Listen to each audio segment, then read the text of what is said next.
What draft assets do the Mavericks have at their disposal to make their team better immediately? How does it stack up against the rest of the league? We'll break it all down coming up next here on the DLLS Mavs podcast.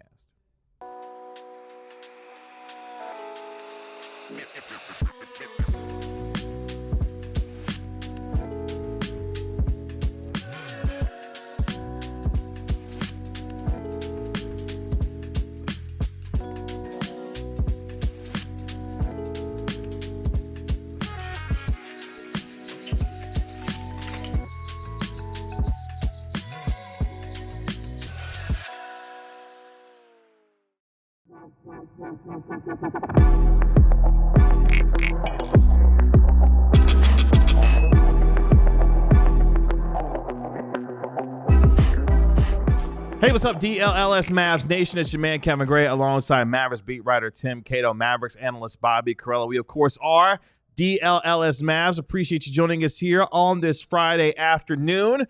What draft assets do the Mavericks have at their disposal to improve their team immediately? Plus, we'll dial up the Stein Line a little bit later on in our show with some breaking news in the NBA regarding a legendary coach transitioning to a different role with his team. Make sure you find us on X at DLLS_Mavs. You can download our podcast wherever you get your podcasts for free. Got a lot to get to on today's episode, gentlemen, on this fantabulous Friday, as my daughter told me as I was taking her to school this morning. Tim, what's going on? Fantabulous? That's right. Fantabulous Friday. What are they teaching her at that school? We pick a word of the day to match up with each day of the week. So she came up with fantabulous for today. I love that word. Yeah. So shout out to my daughter who was like, Daddy, it's going to be a fantabulous Friday today. I was like, okay, cool. We can go with it. Well, judging by the looks of it, it's about to be a wet weekend. That might be the case as well. Hopefully our internet survives. I was not here with the day that the internet kind of went kaput on you guys in the show and everything. We persevered somehow. You did. Tanner guided us through it. Because Tanner's our super producer. Funny how that worked out. You weren't here the one day we didn't have the internet. How about that? Well, you know. Is Kevin real? Is he AI? Is he a fabrication? Right. I'm here in living color. Trust me, I am definitely right here. Bobby, what's going on this Friday, man? How you feeling? I'm feeling great. I'm ready to talk draft, baby. We are ready to talk draft. We are just 10 days away from the NBA draft lottery. We will find out where the Mavericks' fate will be in this year's NBA draft, of course, and we will see where they fall in terms of their next selection in the NBA draft. But some interesting conversation that we'll jump into today in our first segment here as Marc Stein will join us coming up in our next segment, and talking about the draft assets that the Mavericks have in comparison to the other 29 teams in the league. Very interesting, as Bobby Marks of ESPN kind of put together the NBA draft asset ranking, stacking all 30 teams' pick collections going into this upcoming NBA draft and draft lottery. And I thought it was intriguing because you get a chance to see not only what these teams have in terms of their assets and what they have at their disposal, but you kind of get a comparison on where the Mavericks stack up as far as the rest of the league is concerned. So as we kind of go through this, I'm interested to hear what you guys think where the Mavericks are. I'm going to give you the first 5 teams that have the best assets according to Bobby Marks. Can you guys take a guess at number 1? OKC. Oklahoma City comes in at number 1. They've got picks 15 and 25 in this year's NBA draft, and they've also got a second-round pick as well. So Oklahoma City comes in at number 1. Can you guess number 2? Probably Brooklyn, right? Brooklyn comes in at number 2. Yep. Brooklyn has number 2. They've got the number 6, 19, 26, and 27 picks in this year's NBA draft. And also have a second rounder at number 36. And this is all picks or just? This is just their 2025 draft picks. Ooh, okay. Yeah. Okay. Yeah. And it goes into some other things in terms of. We're going to talk about a bigger, overall, but yeah, okay. This ranking is just for the upcoming draft. Yeah. And also it'll go into incoming future first round picks, maximum tradable first round picks, future first round picks, things of that nature. Number 3, do you guys who number 3 would be? Probably Utah Houston's or San Antonio. Up there. Utah, San Antonio, and Houston. Houston owning Phoenix's draft. Oh, yeah, God, that's so annoying. Yeah. Bobby was right. Number 3 is Utah. So Utah comes in at number 3. Okay. Then the next team that you mentioned comes in at number 4. The Houston Rockets. They come in at number 4. And then number 5, the Charlotte Hornets come in at number 5. So those are your top 5 teams. so far. 6 through 10, Washington, Detroit, Sacramento, Orlando, and then Toronto round out your top 10. So you notice the Mavericks are not in the top 10. Where do you think the Mavericks fall as far as draft asset rankings coming into this year's draft lottery and NBA draft? Well, they have to be 11th then. Not quite. That's a good guess, though. That's a good guess. Oh, well, 12th? Nope, you got to go 13th? down. You got to go down a little further. 14th? Oh, my. Bobby, no. You going to take a crack at it? Well, I've seen it. I saw it whenever we talked about it before the Okay. show, so I can't, I can't cheat. 30. Oh, no, they're definitely not dead last. They're not dead last. But they are in the bottom third. Number 20. They come in at number 20. They've got the first. Technically middle third. Technically. Semantics. You know what I mean. Exactly. The first round pick is number 11. They don't have a second round pick. Mark's remarks. Dallas's lone selection is hugely important as the Mavericks try to put together a contender in the wake of the franchise-altering Luka Doncic trade. Bell, please. The relative short window of the Kyrie Irving, Anthony Davis star pairing might make it preferable to reinforce their depth with veteran help, and the upper crust of prospects in this draft skew to the younger side. Still, the Mavs had success throwing 2023 number 12 pick Derek Lively the second into the fire and will presumably hope to get some immediate value out of this draft. There could also be opportunities for Mavericks GM Nico Harrison to use this pick to create value in trades and upgrade the roster in other ways. Now, some of their incoming future first-round picks, they have 7 of those. They own their 26, 28, 30, 31, and 32. Unprotected, though, from the Lakers in 2029. They have maximum tradable future first-round picks. Their number is 3. Future second-round picks, they have 2. Future outgoing first-round picks, top 2 protected to Charlotte in 2027. Swap rights with Oklahoma City in 28. Unprotected first to Houston or Brooklyn in 29. And swap rights with San Antonio in 2030. It's a pretty grim list. That is a pretty grim list. Of course, a lot of the picks that the Mavs own, so the picks in 26, 28, and 2030, they cannot trade. They could trade their 2031 or their 2032, but a lot of teams trade all their picks like in the same years. It's always like the odd years. You very rarely see teams trade even year picks, and there was an article written about it that I didn't read, but there is a reason for that. Just to maximize. If they traded the 32 pick, they wouldn't be able to trade the 34 pick until next season. If they get to next season, they will have 31 and 33. Yeah, I'm just saying, it is always that teams are trading like 25, 27, 29, 31, even 23. Oh, you're saying that they always trade odd. Yeah, always odd year picks. Yeah, it just seems to be that way. So the Mavs right now, today, they can trade their 2025 pick on draft night. Mm-hmm. They can trade their 2031 pick. It would have to be unprotected, or they could put 1 year worth of protection on it, and no one would agree to that. Or they can also trade the Lakers pick in 2029, which may or may not be good. It's the Lakers, though, so I wouldn't bank on it being too good. They always seem to find a way to figure it out. And that does kind of limit, if you start looking around at ways to get like the super duper ultra mega stars, usually you have to give up a lot of picks to get those guys. The Mavs on draft night and the weeks thereafter will be able to trade 3 picks, which could get you a really, really good player if you match up contracts and, find a good situation. But then you're super gridlocked. You can't make any more trades like ever, because their only second round picks they have is a 2030 from Philly and a 2032 that they own, and they can't even trade that until after the draft this year. So there are very, very limited ways to trade picks to get better. And so you can either basically take like one big swing or kind of do nothing. Personally, I'm of the opinion that 2026 AJ DeBonce is looking pretty good, and it would be nice to get in that mix. I think the organization's committed to not sucking though next year, so we'll see what happens. But just based on what they have to deal with, it's unlikely to me that they'd be able to get in the mix for like the top tier echelon guys. Conversely, though, Tim, Nico has shown that he's willing to trade 1 first for kind of like a slight improvement, like 1 first to get from Bullock to Grant, 1 first to get from Grant to PJ, 1 first to get from Rashawn Holmes to Gafford. Like, he is willing to pay that kind of as like the tip to cover the difference. So like ostensibly they could make 3 trades like that to beef up their rotation right now if they wanted. It's plausible. I mean, the idea isn't that the team is gonna they're not. The idea is they're not going to go big star hunting. Also, they couldn't trade 26 since they have 27 outgoing. Right. They could trade 26 on draft night. On 26 draft night. Yeah.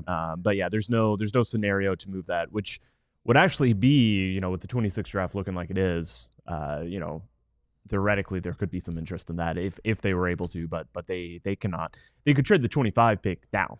They don't actually have to wait till draft night because the 26 isn't outgoing. Didn't they trade 24? Yeah, but I believe once you pass the date, the rule no longer applies. Oh, okay. Yeah. So 25 could be traded at any point. But realistically, the only scenario where to get traded would be draft night. Now, it could be like the day of or the day before if, somebody is just like, I want that selection. But like 99 percentile if they were to trade this year's pick, it would be on draft night. It would be, involving a team that wants a player specifically in that draft slot. I'm just going to toss this out here mostly for the chat.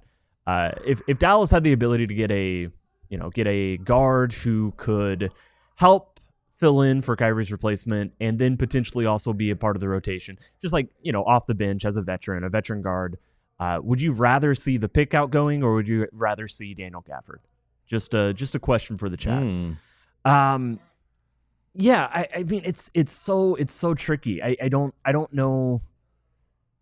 I kind of think that I don't know what to do. If you're Dallas, like this is one of the most difficult team building dilemmas, to have this obvious need to have someone fill in for Kyrie Irving for half the year, still be in the rotation, but what you're asking a player to do for half the season, which is be a on-ball creator, not a perfect one, but a good enough one that you can survive, that you can tread water in the water. But in also the regular season. the lone one, because unless they make other changes, that dude is going to be the only playmaker kind of guy on the floor. Brandon Williams and Najee Marshall and PJ Washington. But yeah, a lot of the times you're going to ask this guy to be the main creator from the perimeter, playing pick and roll with Anthony Davis, who, is not a shot creator, but certainly he's someone you run your offense through. But then if when Kyrie's back next season, I think everybody expects him to be back. We'll see what he looks like when he's back. We'll see what type of expectations are put on him, fair or not, once he's returned. A lot of times with ACLs, it takes about 18 months after the injury, even if you're playing, to really look like yourself again. And then there's the age. But when he gets back, what you're asking this guard to do, he needs to be a good enough lead creator that he can keep this team afloat, but then he needs to be a shooter and a point of attack defender, ideally, to be in the rotation, because that's what Dallas is going to be missing when the team is healthy. That's what they're going to need to add. That's just such a delicate balance of, and then to the question, and I see Zuku Hoops says Gafford. Mr. Crazy says Gafford. Smoke Show says depend on the player. Totally fair. It's just a hypothetical I'm throwing out there. Rob says Gaff. I think Rob is saying the pick because of Lively and 80's injury history. So what's tricky about that is then all of a sudden, if that's the avenue you use, either Gafford, if it's Gafford you use as the vehicle, all of a sudden you're starting to think, well, maybe the pick should be used on a big man because of these injury concerns. Are you so sure that Kai Jones is going to be back and that's going to be the fill-in, that's going to make everything better? So yeah, there's a lot of questions. A lot of it depends on, what Dallas does begins with the first move they make, with how they choose, how they believe they can fill in this huge hole in the roster. I don't see a scenario where the 31 pick probably gets moved this summer, but because I don't see a scenario where they make any trade that's going to require every single first-round pick they have. A guy like Jeremiah Fears, I'm sure folks will be looking at potentially as a point guard solution in the draft if he's available there, potentially at number 11 for the Dallas Mavericks, because not only are you thinking about your present, you're thinking about your future, given the situation Kyrie Irving's dealing with the torn ACL, but also, as Tim mentioned, with his age, and how do you project that toward the future on replacing him at some point down the road, given where he is at in his career. Maybe Fears is a player that you could see not only for your future or your present, but also potentially for your future. Gunga, if you're trading for Reeves, then it's going to be Lively going out. Oh God, I would never do that. Right. Ever. I wouldn't do that either. But I do not think Gafford. Gafford is They would not trade Reeves for Gafford. The other teams below the Mavericks in terms of their draft asset rankings, according to ESPN: Boston at number 21, Miami at number 22, the Clippers at 23, the Knicks at 24. They don't have any first-round picks this year. Of course, the Mikal Bridges trade helps out with that. The Cleveland Cavaliers come at 25. The Lakers come in at 26. They don't have a first-round pick, and their second-round pick is at number 55. The Phoenix Suns come in at number 27. The Milwaukee Bucks, Bobby's Bucks, come in at number 28. The Denver Nuggets, they don't have a pick at all in the 2025 NBA draft. They come in at number 29, and the Minnesota Timberwolves come in at number 30. They have a first-round pick at number 17 via the Detroit Pistons and a second-rounder via the Utah Jazz at number 31. So that gives you an idea of where the Mavericks stack up around the league in terms of some of their draft assets and what you could be looking at as the Mavericks move toward the NBA draft lottery, which is coming up 10 days from now. Let's take our first break here on the DLLS Mavs podcast. When we come back, we'll welcome in our national NBA insider, Marc Stein, with some huge news in the NBA regarding a Mavericks rival, and we'll look at some of the other rumors around the association. All that and more coming up next year on the DLLS Mavs podcast. Nothing bums me out quite like a rainy Friday afternoon and maybe even a rainy Saturday and Sunday, but you want to know what's going to cheer me up? Getting in the cozy confines of AT&T Stadium and enjoying some barbecue and some live music at the Lone Star Smokeout. That is this weekend at AT&T Stadium, May 2nd through May 4th. You can try barbecue from 14 teams across the U.S. and decide for yourself who's really got the best queue in the nation. Pair all that each day with the different events like Texas's biggest happy hour, Derby Day, and celebrating Cinco de Mayo a day early. Cinco de Mayo is on Monday, but you can celebrate that on Sunday at the Lone Star Smokeout. You're also going to be able to take in music from country's biggest stars like Cody Jinks, John Party in Midland, and DJ Pauly D. Don't know if he counts as a country musician, but he'll be there spinning some sets. You can fist pump with the man himself. Kids 10 and under get in free for general admission. Tickets for adults start at 68 buckaroos. Don't miss out. Get yours right now at LoneStarSmokeout.com. Owning a home can be difficult, but OwnWell makes it easier to do that, especially when it comes to paying your property tax. OwnWell believes when it comes to paying property taxes, you should only pay what's fair. OwnWell handles everything from start to finish and delivers top results with no upfront costs, and you only pay if you save. 86% of OwnWell's customers receive a reduction with an average customer savings of over $1,100. So put property tax money back in your pocket in just minutes by signing up in less than 3 minutes with OwnWell. The deadline to protest is May 15th for most counties here in Texas. Save money on your property taxes with OwnWell. Sign up in less than 3 minutes and start your protest today at ownwell.com/DLLS. That's OWNWELL.com/DLLS today. Appreciate you joining us here on the DLLS Mavs podcast. Let us welcome in our national NBA insider. You can always dial up the Stein Line on X at the Stein Line. He, of course, is Marc Stein. Marc, what's going on? Gents, good morning. How are we? We're doing well on this Friday afternoon here while you're still, dilly-dallying in Los Angeles, kicking it in the California sun. Not jealous at all. Real quick before we get to the Popovich news, obviously, for the San Antonio Spurs, how was your first trip inside of Intuit Dome last night as the Clippers forced a Game 7 against the Denver Nuggets this weekend? It is quite a place. I think it does live up to the hype. Now, spoiled me has to say, we're pretty far away from the court, which is not a surprise in the modern era. They're not building these new palaces to put the media down low like we used to be in the old days. So I'm pretty high up, but everyone in the media is at this place. But it is a sensory light show. It's got a good atmosphere. The wall definitely makes a difference. And you guys know that I am an incurable nostalgist. And so I love probably I don't know if I want to say my favorite feature, but certainly up there. They have the high school jersey of every high school. I think I'm not sure if it's Southern California or just California completely, but it just, you walk on the, one of the upper concourses and they have every high school jersey you could imagine. So it's kind of fun to go try to find your school's jersey and do that as well. So no, it is a palace. It is awesome. And that series is awesome. I mean, that is the best first round series. And, last night was pretty wild, man. Zubac just played as well one-on-one against Jokic as I've ever seen anyone guard him. Just repeatedly bodied him and snuffed him out. And like Zubac has gotten so good. Like, I know that Mavs fans in particular used to clown on him a lot for what Luka did to him in that one series. But I mean, that guy he gets better every single year. He's outstanding.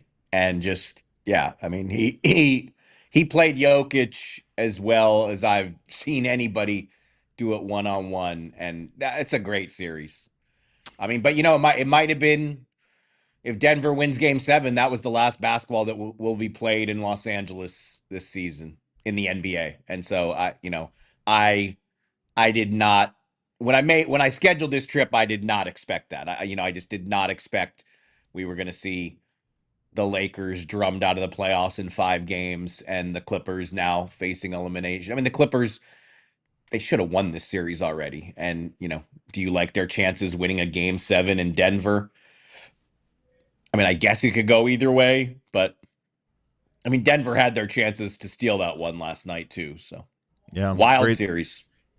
Great series between the two of them that'll conclude this weekend as we move closer toward the second round of the postseason. The team that did not make the postseason but had aspirations of getting much better this year has had some serious transition as long time and one of the greats of all time, Gregg Popovich, is transitioning from head coach of the San Antonio Spurs to become their team president, and have already named his successor as Mitch Johnson will be the franchise's next head coach, Marc Stein, in a day of a lot of transition for a San Antonio Spurs team that went through a lot this season on and off the floor for this franchise.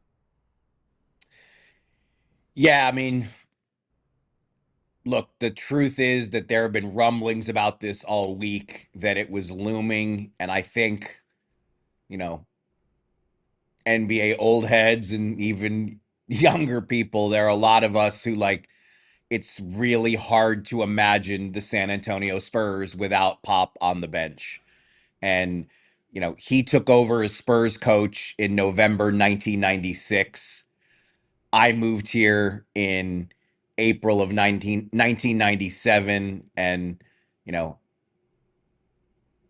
one of the, just for me, selfishly speaking, just one of the great honors and privileges of my career is that, when I first came to the morning news, the Mavs were in the throes of the nightmare 90s when this was a laughingstock franchise. But, the Dallas Morning News, especially then, it was like, we cover Texas. We don't just cover Dallas. This is a newspaper that we cover the whole state. And so before I ever covered a Mavs playoff game, before Dirk Nowitzki was drafted by this franchise, I was doing a lot of Spurs playoff games and a lot of Rockets playoffs games. That was the job back then. So, I mean, I covered the Spurs when they played in LA before Pop had taken over as coach.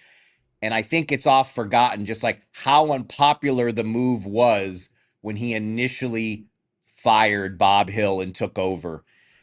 And I really think it took 2 championships. It really wasn't until the 3rd championship that he was fully loved and embraced in San Antonio. At the beginning, even when they were winning, it was controversial. They won in 1999, but then they met with some playoff struggles against the Lakers. It was bumpy between those first 2 championships. So really the second championship, that certainly changed things. And then they won in 03, 05, 07, and they became a dynastic team. I will always argue that the Spurs, even though they didn't win back-to-back titles, when you win 3 in 5 years and you win 5 in a span of about 15 years, that is dynastic. They were a dynasty. And I mean, nearly 30 years on the bench. It's the kind of longevity that, you just don't see anymore. It's Landry-esque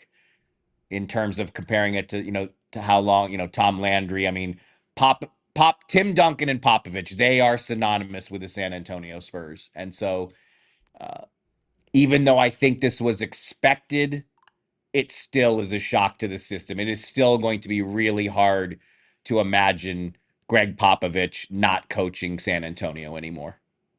The winningest coach in NBA history, 5 NBA titles, 18 straight 50-win seasons, 3-time NBA Coach of the Year, and 170 playoff wins for Gregg Popovich. Just a legendary career. And I'm sure, Bobby, for you, someone who has loved the Mavericks and watched the rivalry develop between the Spurs and the Mavericks, one of the lasting images for a lot of Mavericks fans came in Dirk Nowitzki's final year in his final game as a Dallas Mavericks. Popovich telling Spurs, hey, clear the hell out. Let him do his thing as Dirk Nowitzki was playing his final game. Yeah, just a ton of respect between Dirk and Pop built up over the years. And there was a lot of respect between Pop and Jason Kidd, and there's a lot of respect between Pop and Luka, and even, Harrison Barnes during his first year in Dallas had just come off of playing with Team USA. At the time, Pop was very involved, obviously, coaching them.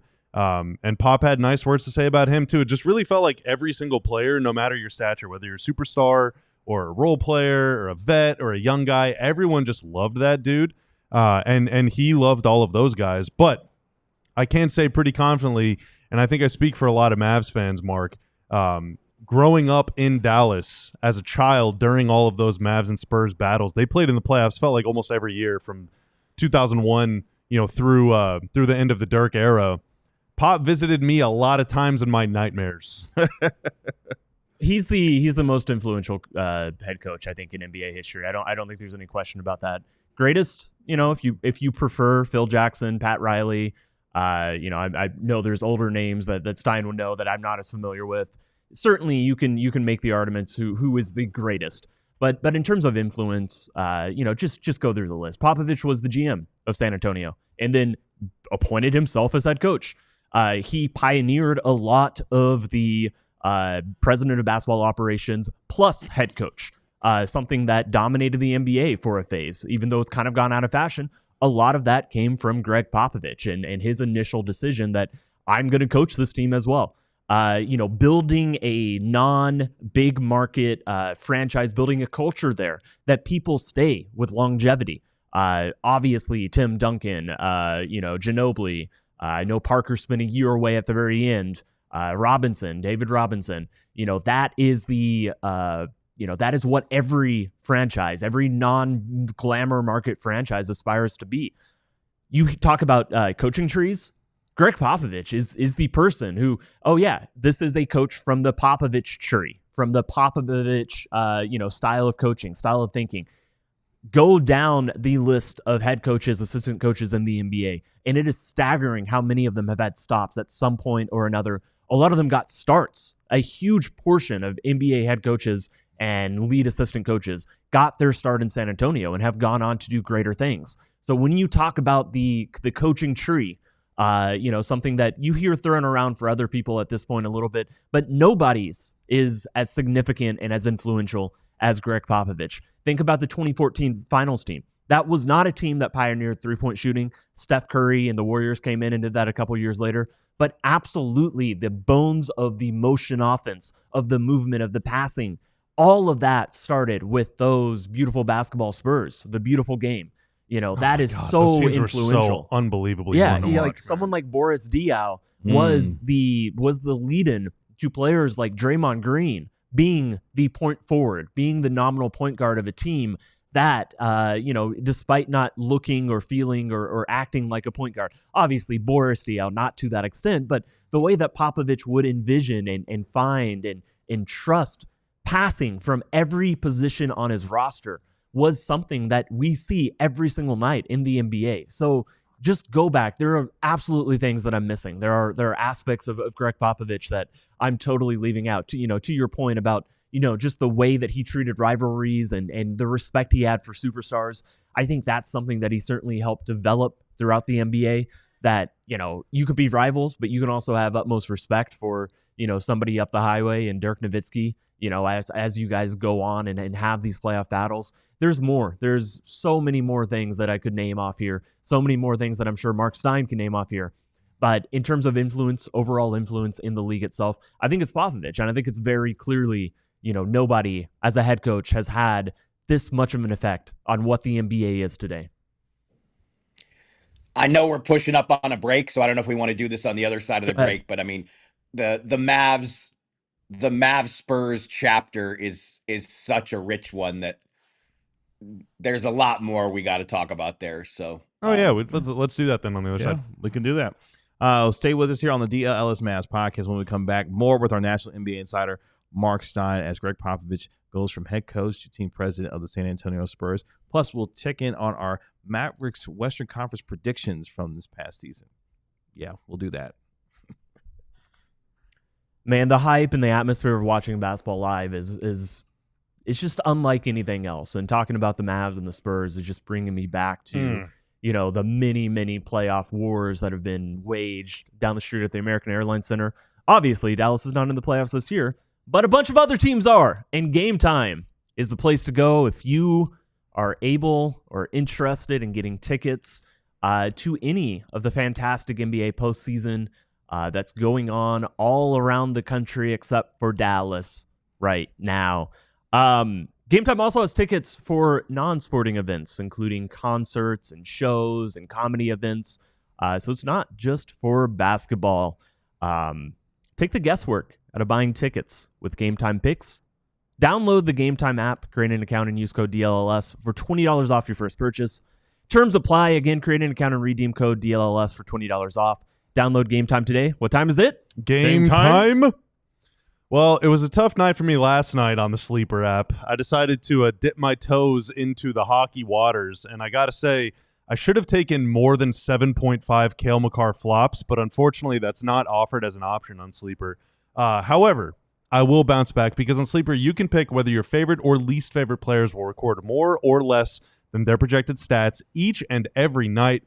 You can play across all sports. You can even get into esports if you want. WNBA is starting up. You can play some WNBA too. It's not just the Mavs, folks. They got everything on there. It is a blast. And the Sleeper, the more you pick, the more you can multiply your winnings all the way up to times 100 what you play. Holy smokes, that is a lot of cash that you're going to be rolling in. App also keeps you up to date on the latest injuries, news, and analysis, so you can stay one step ahead of the game. If you want to play along with me, download Sleeper today. Use promo code DLLS Mavs when you play $5 to get $55 in free plays. You can use them anytime. Doesn't have to be your first. Just check out the terms and conditions and download Sleeper today. And Tanner, we got to show that leaderboard. We got Sam Nessler closing the gap on me a little bit. I got to say, Sam was able to hit on a pick today, and that was kind of annoying where I took a loss. So I'm trying to scratch and claw and get at least past one Jeff. There's kind of a Jeff force field in the top row there, and I'm tired of seeing that. But Sam and I are doing our best to bring that average closer to 500. So yeah. I'm feeling good still. Yeah, Jeff Wilson's out there just lapping y'all. He's just it's just not even. I don't even like that guy anymore at this point. Maybe he could help the Rangers score some runs. Jeff W, and the W stands for winning. That's right. The winners. Speaking of winners, let's bring back in our National NBA insider, Marc Stein. We can always dial up the Stein Line at the Stein Line. Marc, this coming from your good buddy Tim Reynolds of the Associated Press. The longest tenured coach in the NBA now is Erik Spoelstra. There were 303 coaching changes since Gregg Popovich got the job initially with the San Antonio Spurs. That just gives you an idea of the longevity of Gregg Popovich and his tenure with San Antonio as he transitions from head coach to team president, Mitch Johnson being named the franchise's next head coach. To give you an idea, 303 coaching changes means that the rest of the league changed coaches 10 times each on average since he took over, which is just, that is unbelievable. It's insane. It will never happen. We will never see coaching longevity like that again. I mean, it is a one-off. Gregg Popovich is the modern day Red Auerbach. I mean, and one of the toughest things about this is I really thought Gregg Popovich he was the coach who was going to be able to exit on his own terms. And obviously because of the stroke he suffered before a game, early November, that wasn't the case. I mean, he wanted to come back. He's been working to try to make it back, working really hard. And, by all accounts, he is making progress, and he did have hopes, but it just, obviously there was the recent episode in a restaurant when he was out to eat. I mean, it's just the uncertainty, I think, reached the point that he realized he couldn't keep waiting and, not knowing how long it would take to get back to full speed physically. And so they've made this decision now. So, I mean, that is the sad element of this, that Gregg Popovich didn't really get to choose the when for him to step aside. But, as you guys are saying, when you talk about those longevity stats, I mean, he had absolutely historic longevity. He's the all-time winningest coach. He won 5 titles. And if you put on the soccer goggles, like I love to do, as you guys know, I mean, for years now, I've been writing about this and comparing this to what's happened at Manchester United. Sir Alex Ferguson left in 2013 after a similar run like Gregg Popovich, and United, they're on their 10th manager. All right. We get it. I'm not trying to make this about, my favorite team in United. I'm being serious. It just shows you the challenge and difficulty of replacing someone who has been a fixture for that long. It's really, really hard to do. And I think the Spurs honestly have studied what's gone on there, because they know that, Mitch Johnson is going to get the first chance now to step in. Now, he had pretty much this whole season, 70 plus games as the interim coach for Pop. And now he's going to be the full-time coach. But it's like, it is incredibly hard to follow in the footsteps of a coach like a Gregg Popovich, like a Sir Alex Ferguson. So, I mean, it is. Now, the great news for the Spurs is obviously they have Wemby now, which they haven't for, he's only been there for 2 years. They just traded for De'Aaron Fox, and they have all kinds of assets to make a major trade this offseason. So roster-wise, they're in a much better place than they've been in a long time. So that certainly makes the situation easier. But going back to what Bobby was saying before about the rivalry, like, it's the best rivalry that I have personally ever covered. Like, people, regionally, we hold Mavs Spurs to a higher level that it isn't looked at nationally. But like, I personally have never sat at more games, a rivalry better than Mavs Spurs. I mean, it lasted forever. Even the regular season games were usually great. The 06 second round series, I would put that up with any series that I've personally seen with my own eyes. I know some people would say, the 2013 NBA Finals cannot be matched, but the 06 and obviously the stakes in the finals are more than in the second round. But that 06 series was just that was an absolute classic. Just as good as playoff basketball gets. And these franchises became so intertwined because of Dirk and Duncan and their rivalry.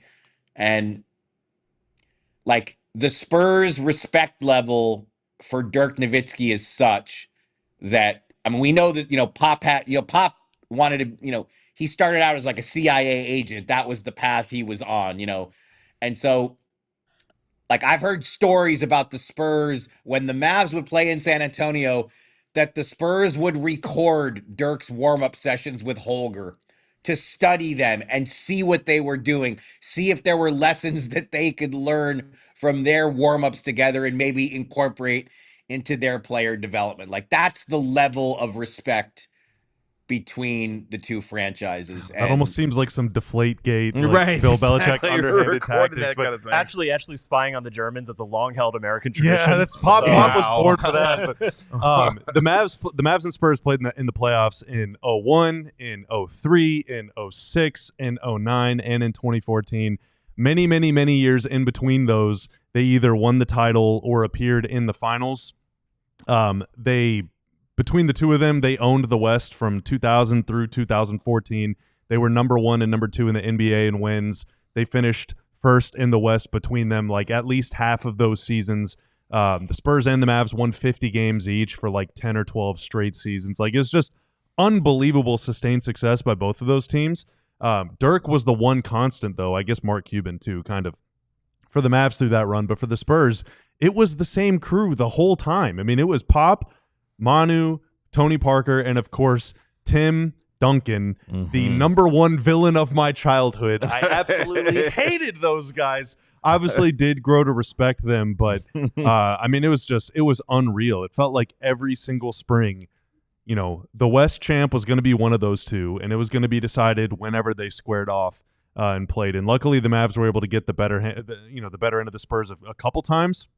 Almost did it again in 2014. Obviously, the 06 series, I agree, Mark. That's the best series I've ever seen in my life. But 2014 is pretty close too. That was an unreal series as a 1-8. Vince Carter with the buzzer beater.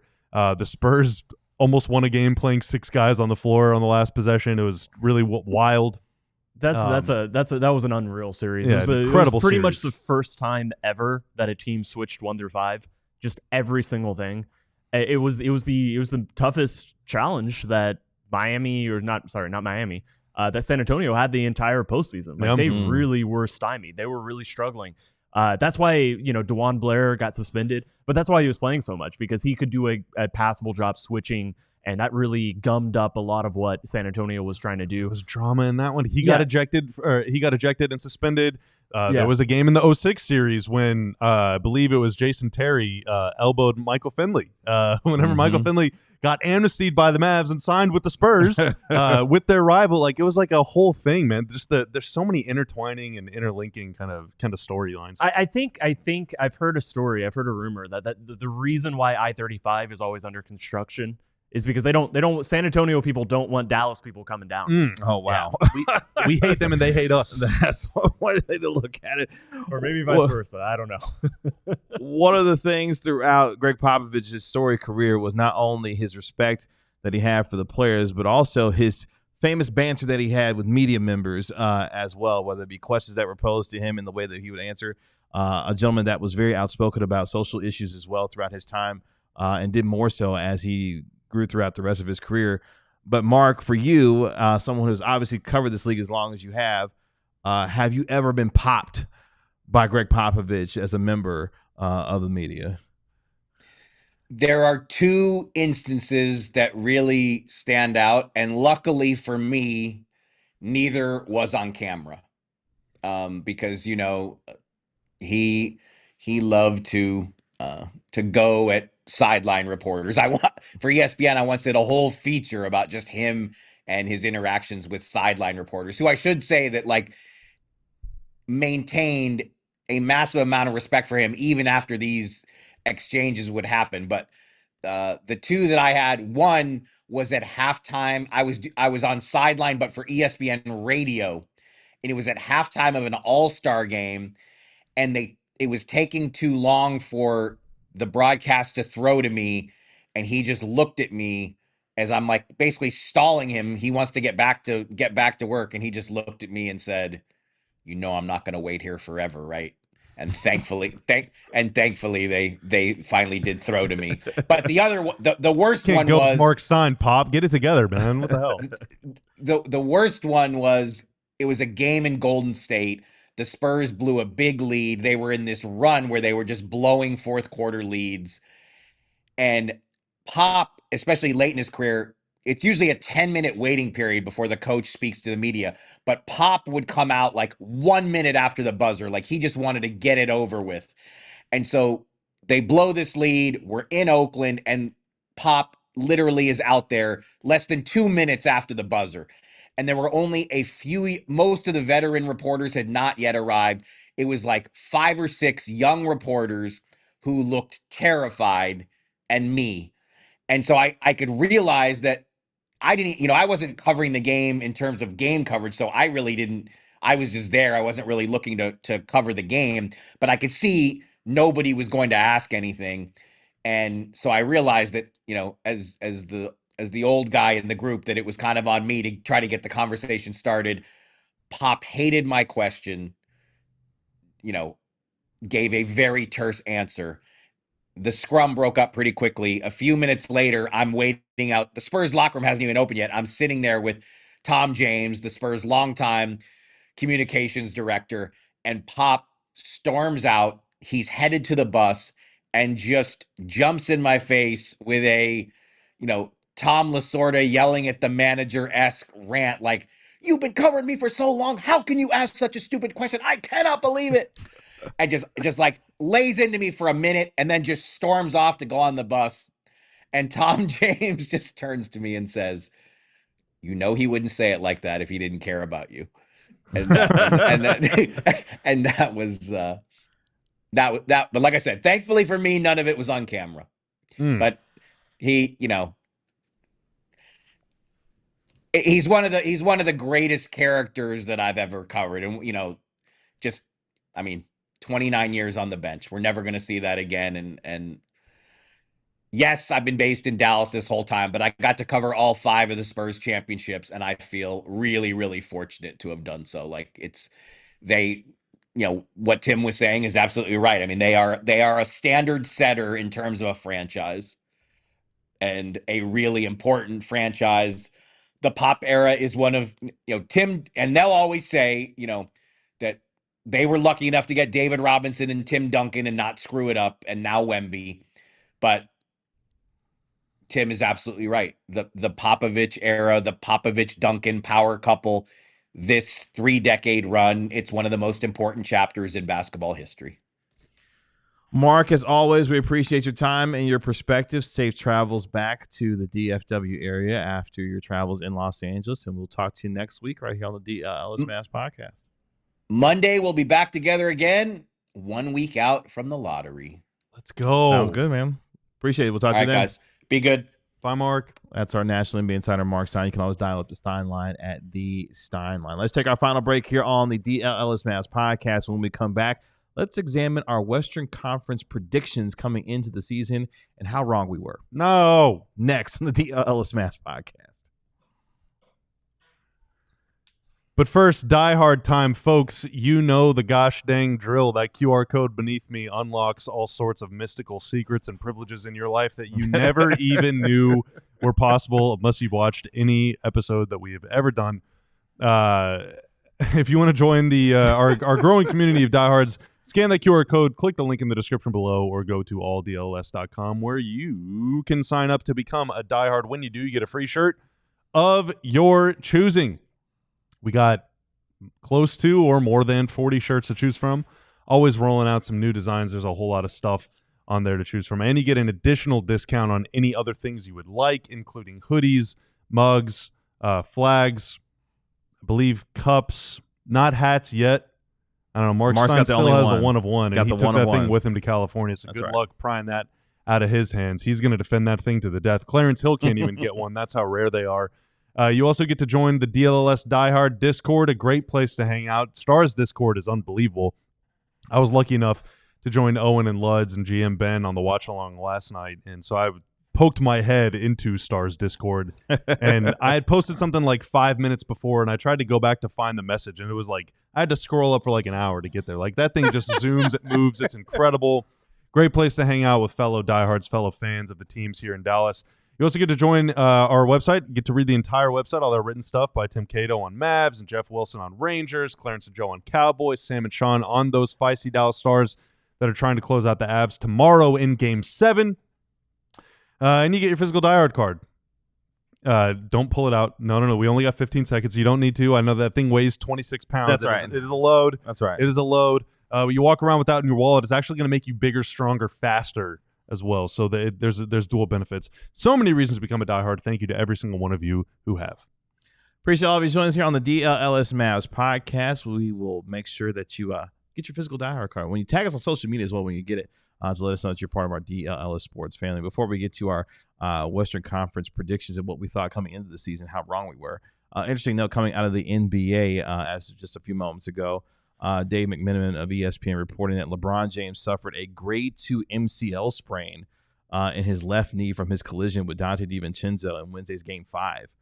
League sources tell him the injury entails a 3 to 5 week recovery timeline. So that means if the Lakers had forced a Game 6 tonight, LeBron James's 292 straight playoff game streak would have been snapped, as he would not have been available for a game for if they had played tonight. So interesting note there when it comes to LeBron James and that knee injury. I don't think there's ever been a player who has gotten injured and the injury has only been reported after he lost in the postseason. LeBron James. This is like the 5th time it's happened. Yeah. So, like this sounds like 100%.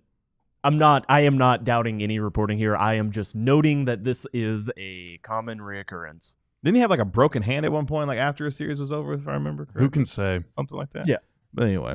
I mean, that dude saw 3 rims one time. That's So shoot I at mean, the one in the middle. he's unbelievable. That's right. He has read the first page of so many books. I like that he leans into the bit, though. He does. Like, that was yes. cool. That was great. Speaking of bits, that's what our Western Conference predictions were this season. As prior to the season, Tanner, we decided to list out where we thought the Western Conference would finish in the top 6. And oh boy, were we wrong in pretty much every single form and fashion, except for the number 1 seed. So for me, and we'll just go down the line. And I'll do Stein's as well real quick. So Stein had the Thunder, the Mavericks, the Timberwolves, the Nuggets, the Suns, and the Warriors as your top 6 teams in the Western Conference. I had Oklahoma City. I had Dallas, Minnesota, Denver, Phoenix, and Memphis in the top 6. And, of course, the way things played out, actually, you had the Thunder, the Rockets finished as the number 2 seed. Shout out to GM Ben. The Los Angeles Lakers, the Denver Nuggets, the Clippers, and the Timberwolves were your top 6 teams. So that was the actual top 6. Let's throw it back up so Tim can lay out his and what he had this season. I mean, yeah, we all missed on Dallas. Nobody predicted what happened to Dallas this season. They were second in the West for 4 days, so we were kind of right cooking for a time. We all missed on Phoenix. So Dallas just put them aside, put them out of the way. The Lakers put them aside, put them out of the way. We all missed on Phoenix. We were all relatively right about Minnesota and Denver, that they're going to be good once again.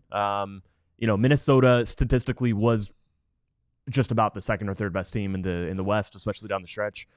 Phoenix was just god awful. I remember liking Houston, but I didn't stand on it. And so I earned no points. I do remember that I considered them as the 6th seed. I earn nothing for that. You don't have to believe me. In fact, because I didn't put it down, because I didn't predict it, don't even believe that I felt that. We don't have tape of that. We could go back to the tape. No, I remember saying I liked them. Honestly, I think I missed on Golden State too. I'm not going to claim that 6th seed because I missed on, the reason the Warriors are good, the reason they're advancing is because of the Jimmy Butler trade. And, when you make these preseason predictions, you can't account for trades. That is always a possibility. You can't really account for that. Basically, you're trying to rank, if everybody's healthy, as the roster stands, who are the best teams. And in that context, putting Dallas 2nd, no regrets. Yeah, same. Putting Phoenix 4th, oh boy. Well, it's not our fault that they suck. I guess the one thing I'd say is I remember I was really high on Cleveland coming into the year. And I thought that, like Cleveland, talent rose to the top. I finally thought Phoenix would just, the talent would just kind of make itself work. And, Well, I feel vindicated because what did Bobby have? Let's tell what Tim and Bobby have. Tell listeners what they have. I mean, these are all very similar. I had OKC, Dallas, Minnesota, Phoenix, Denver, Golden State, and Bobby, you flipped Denver and Phoenix, but otherwise the same 6. Yeah. So I called OKC first. Minnesota was the 6th seed and beat the 3 seed, so that basically counts. And then I called Denver 4th. So I got 3 teams perfect. And what? Golden State is probably going to beat Houston. What? So if Denver wins Game 7 at home and Golden State eliminates Houston, then I will have the final 4 finishers out west all in my top 6. No, that's valid. That's like a huge victory lap for me. I'm taking this moment to say ball knower detected Ball nowhere alert. He's right here, guys. Also, one final victory lap for me. I called the Bucks' downfall.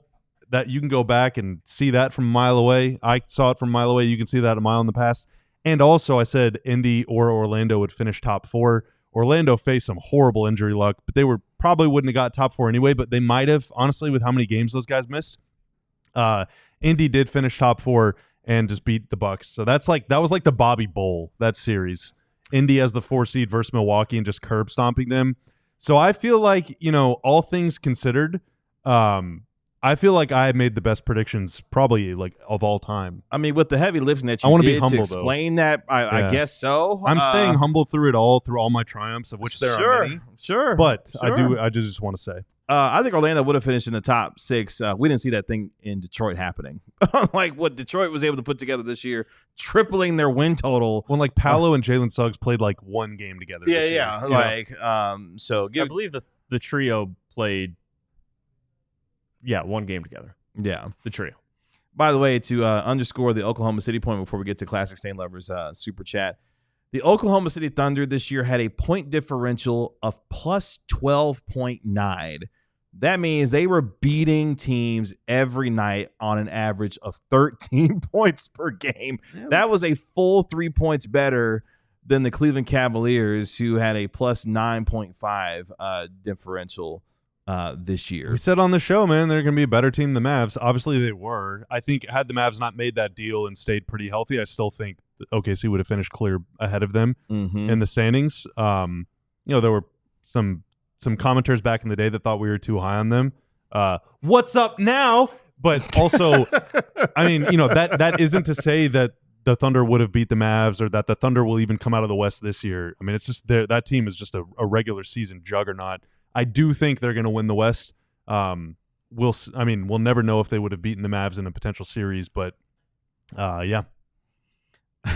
Just to give you real quick an idea on the Western Conference playoff standings as well. The Sacramento Kings finished 40 and 42 as the 9 seed, right? That would have given them the 8th seed in the East this year had they won their playing games the way they did. The Miami Heat finished 37 and 45 and was the 8th seed. Gross. Classic Stain Lover with the $1.99 super chat. Can we trade IOUs? Huh. Yeah, we should have read that sooner. That's back to the first segment's combo. Yeah. Unfortunately, no. IOUs, according to the collective bargaining agreement, are not legal forms of NBA tender. There have been under the table payments and promises before, including one well-publicized one with Joe Smith and the Minnesota Timberwolves back in the day. Hopefully one of the Mavs' rivals, or multiple of them, make a lot of bad promises like that this summer and get caught. Wait, red-handed. Not Devin Harris. Who was the Mavs player? Devin George? I mean, it was Jerry Stackhouse in the J-Kid trade, but okay. And they brought Keith Van Horn out of retirement. The Mavs bent the rules quite a bit back in the day too, all right? They got a whole rule instituted because they kept ripping one team off in the 80s. Like this, the Mavs know how to make stew out of, Yeah, got it. And maybe they'll be able to this summer despite not having many of their own draft assets. By the way, shout out to the Wings tonight. Preseason play underway tonight. The Dallas Wings visiting. They'll be in Notre Dame, Arike Ogunbowale.